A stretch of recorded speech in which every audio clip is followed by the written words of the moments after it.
My girlfriend's friends arranged a loyalty test where she would pretend to break up with me just to see how much I would beg for her to stay. They thought they were being clever. They thought they were the architects of a grand emotional experiment. But when she sat me down and said the rehearsed words, "It's over," I didn't collapse. I didn't plead.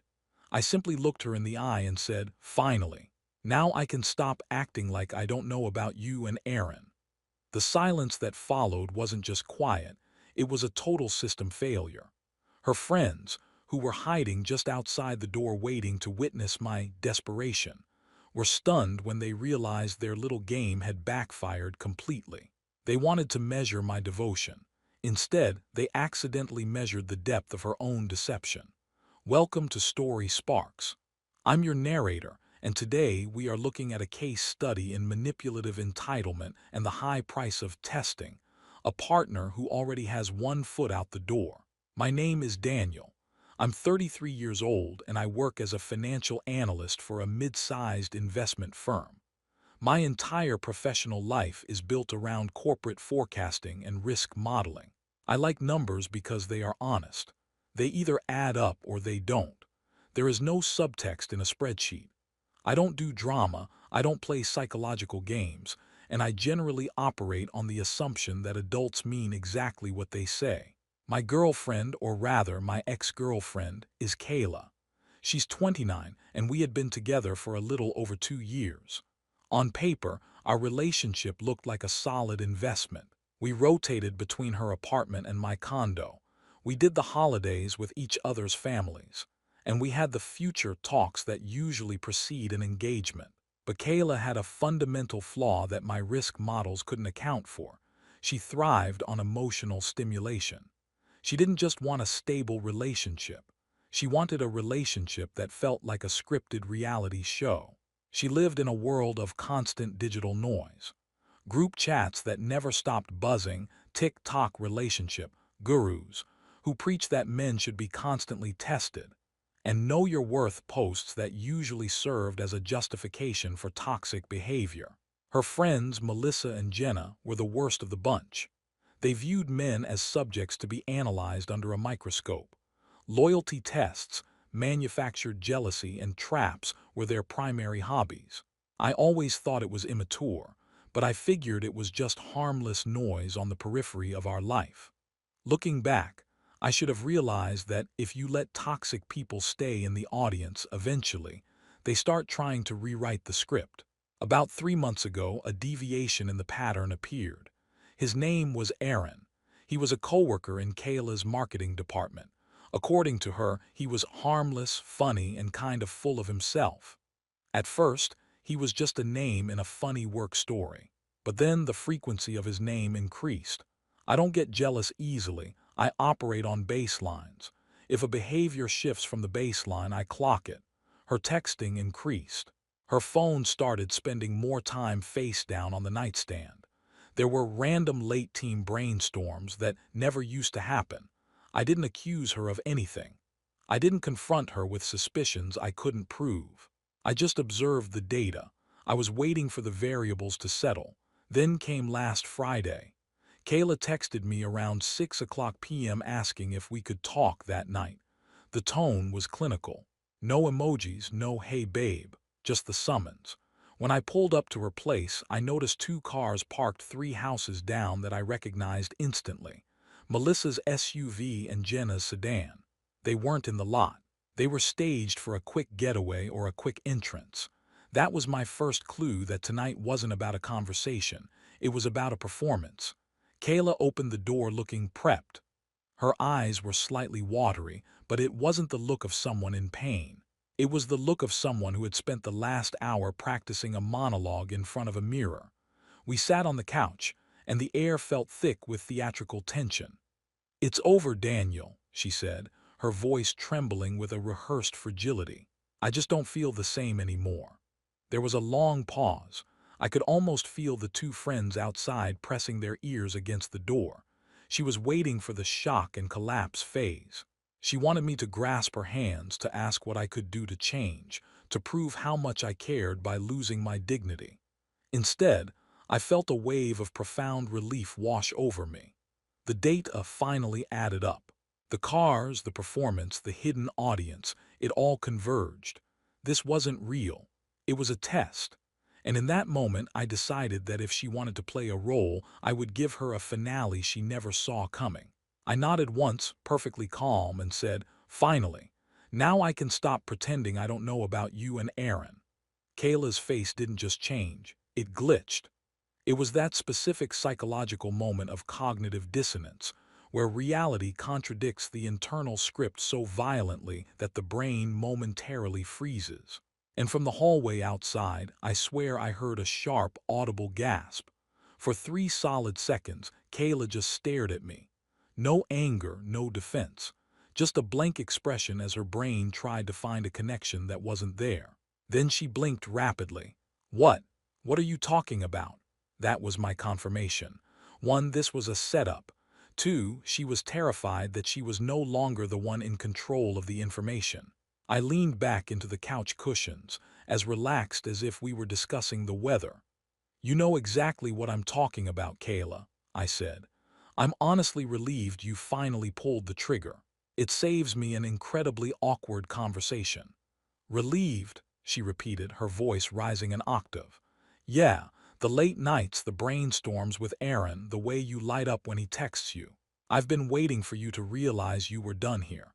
I'm just glad I don't have to be the one to break it to you." This is a tactic I call informational reversal. By claiming her fake breakup was a real relief, I completely dismantled her leverage. She couldn't take it back without admitting the whole thing was a lie, and she couldn't stay broken up without confirming the affair she was trying to hide. That was when her composure began to splinter.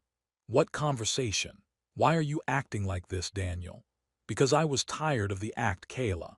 I saw the shadow of the Aaron situation months ago. I'm a risk modeler. Did you really think I wouldn't notice a 50% increase in work events?"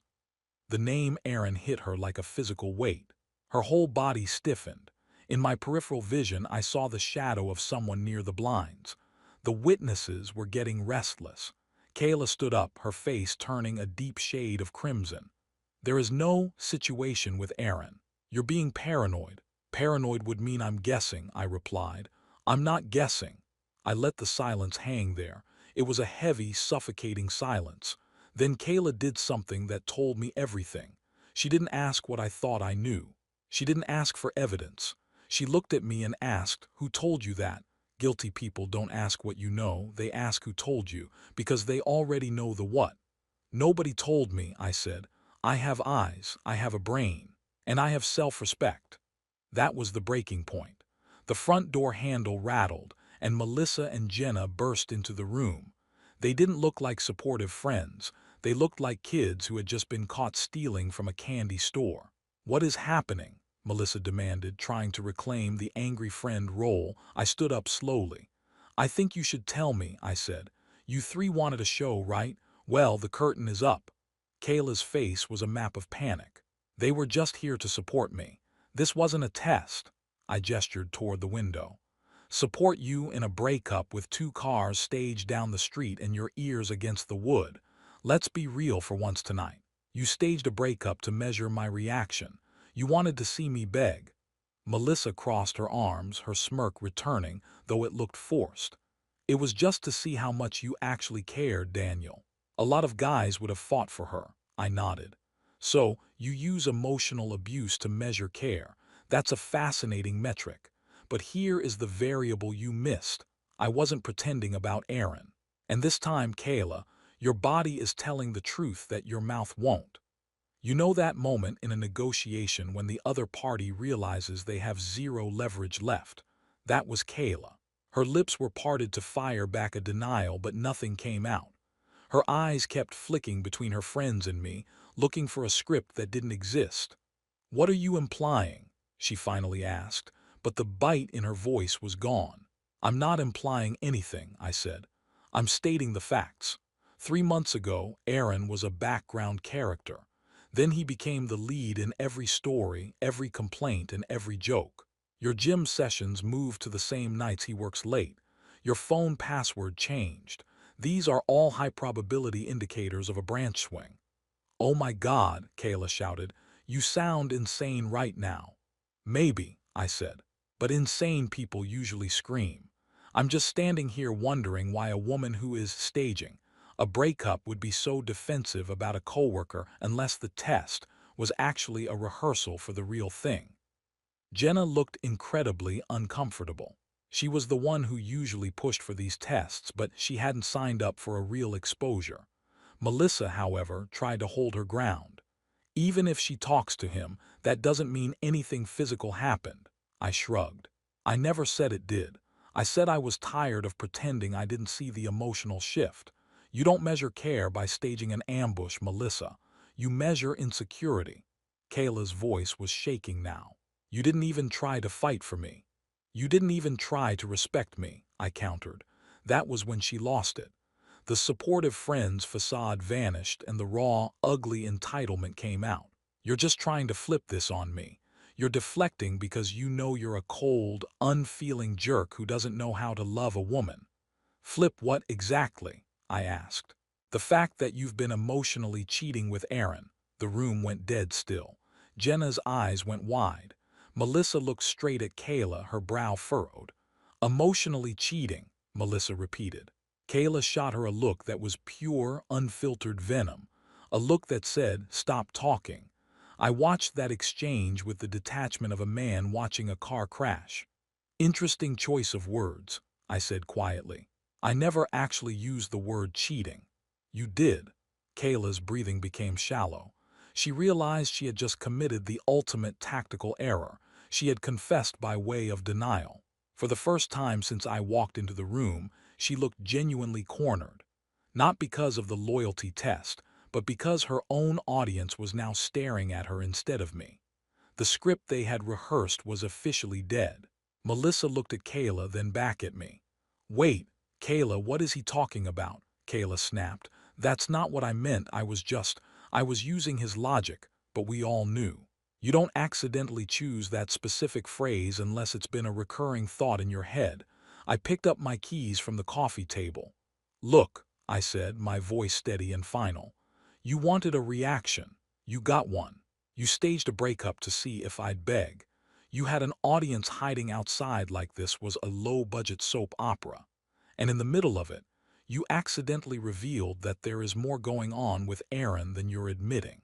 "I'm done." Kayla's eyes widened. "So that's it, you're just walking away?" "Yes," I said, "because I don't fight for garbage." That word hit the room like a physical blow. Kayla recoiled.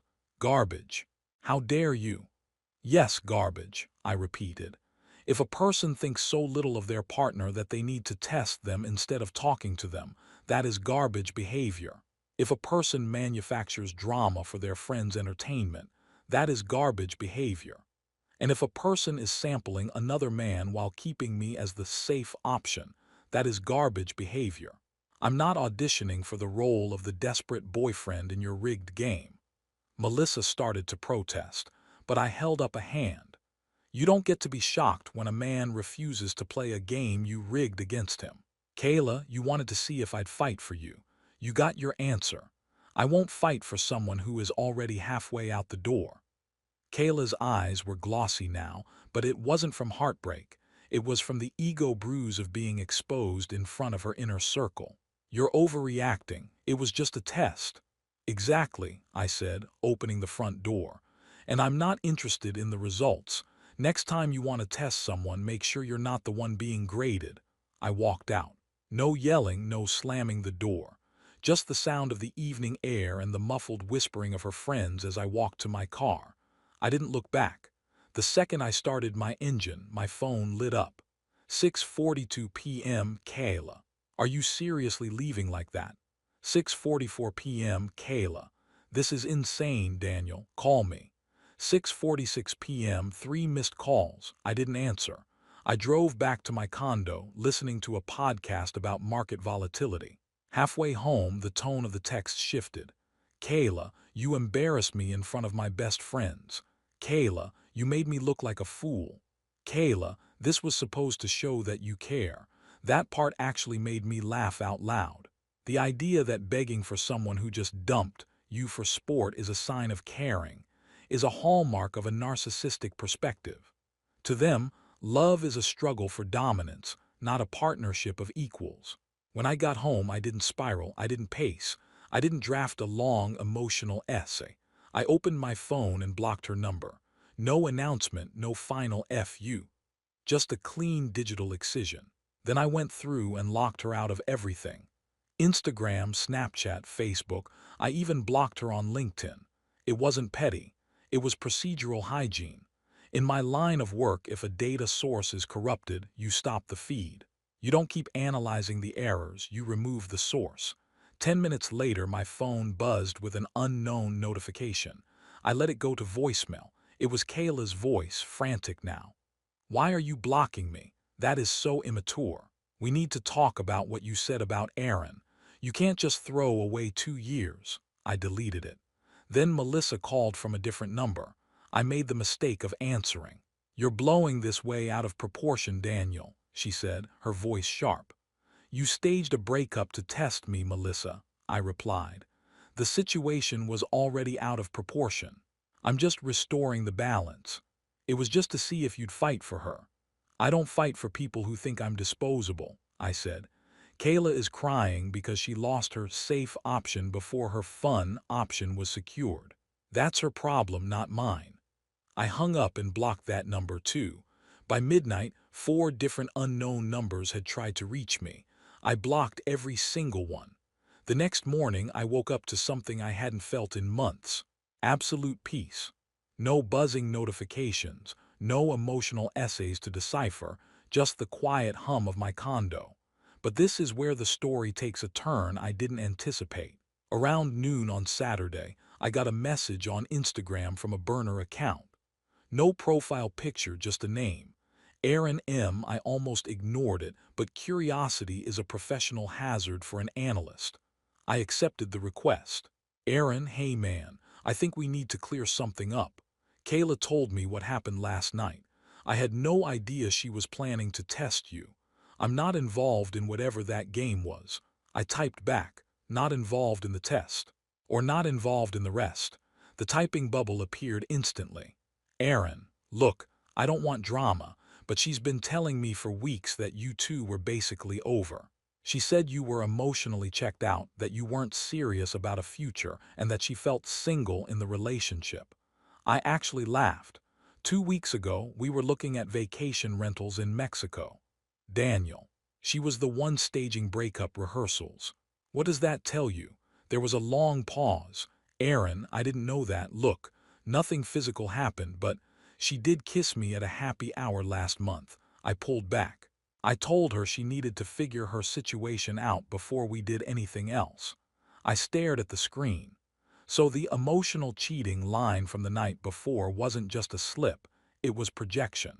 She was testing whether she could leave me because she was already auditioning my replacement, and Aaron apparently had more integrity than her friends.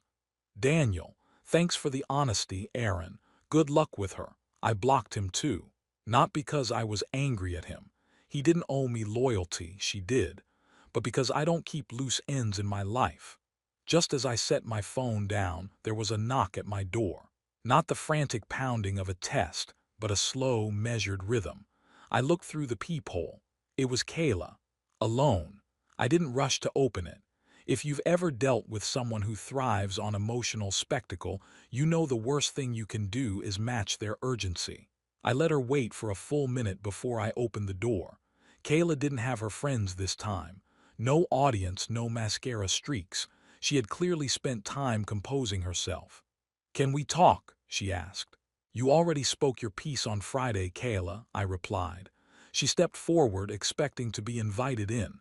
I stayed rooted in the doorway. "You blocked me," she said, her voice small. "Yeah, that's what happens when you tell someone it's over. I'm just being a good listener." Her jaw tightened. "I came here to fix this, Daniel. Staging that test was stupid. My friends hyped me up. They said you were too comfortable, that I needed to shake things up to see your passion. I got caught up in it." "And Aaron?" I asked. She looked away. That half-second of eye avoidance was louder than any confession. "It was just a kiss," she whispered. It didn't mean anything, I felt neglected. You weren't neglected, I said. You were bored. You mistook stability for a lack of passion, and you auditioned a replacement while I was still paying for the stage. You didn't test my loyalty, Kayla. You tested whether you could keep me as a safety net while you sampled a new spark. Tears welled up in her eyes, but this time I could tell they were real. It was the frustration of losing control of the narrative. You're being so cold, she sobbed. No, I said, I'm being finished. You wanted to know if I'd fight for you. I did. I fought for the version of you I thought was honest, but that version doesn't exist. I don't fight for people who treat my presence as a conditional prize. I opened the door a little wider, not to let her in, but to make the exit clear. You got your answer, Kayla. You just didn't expect the grade to be an F. She stood there for a long moment, searching for a crack in my armor. When she didn't find one, she turned and walked down the hallway. No dramatic last words, just the sound of receding footsteps. I closed the door, locked it, and that was the final note of our 2-year investment. In clinical psychology, staging a fake breakup or a loyalty test is categorized as relational aggression. It is a form of emotional manipulation designed to tilt the power balance in a relationship. The insecurity loop. People who perform these tests are often projecting their own insecurities onto their partner. They need a high-intensity reaction to feel loved, which creates a toxic cycle where the partner must constantly perform to prove their worth. Triangulation and social proof. By involving Melissa and Jenna, Kayla was seeking social validation for her manipulation. When friends encourage testing, they are often living vicariously through the drama, treating your relationship like entertainment. The sunk cost fallacy. Many men in my position would have stayed because of the 2-year investment. But in finance, we know that sunk costs should never influence future decisions. If the asset is toxic, you cut the loss immediately. If Daniel's story of choosing logic over drama and protecting his peace resonated with you today, please hit that like button. It tells the algorithm that stories about self-respect and boundaries need to be heard. And if you haven't yet, join the Story Sparks family by clicking that subscribe button right now. Nearly 90% of our regular viewers are not subscribed. Don't let that be you. We are building a community of people who refuse to be tested and choose to be respected. Hit that bell icon so you never miss a deep dive into the human experience. Now, back to the final fallout. 3 days after our final encounter, I received one last email. Subject line: I understand now. Kayla wrote that she had finally realized her tests weren't about me at all. They were about her fear of being ordinary. She admitted that Aaron didn't show up for her when the drama got real, and that her friends were already pushing her to find a new guy to move on. She said she finally saw that she had traded something solid for something performative. I didn't respond. I archived the email and created a filter to send any future messages from her address straight to the trash. People ask me if I regret walking away so easily. My answer is always the same. I didn't walk away easily. I walked away consistently. If you are in a relationship where you feel like you are constantly on trial, or where your partner's friends have more influence than your own voice, remember this story. You are not an audition. You are not a backup plan. And you are certainly not a character in someone else's scripted drama. I'm doing great now. My risk models are back to being about corporate forecasting, and my evenings are back to being about peace. I'm dating again slowly, but I have one new rule. I don't date people who have an audience. I chose to stop being the safe option, and it was the most profitable decision I've ever made. Thank you for being a part of this story today. Check out the 2 videos on your screen right now for more accounts of discovery and resilience. I'll see you in the next deep dive. Stay focused.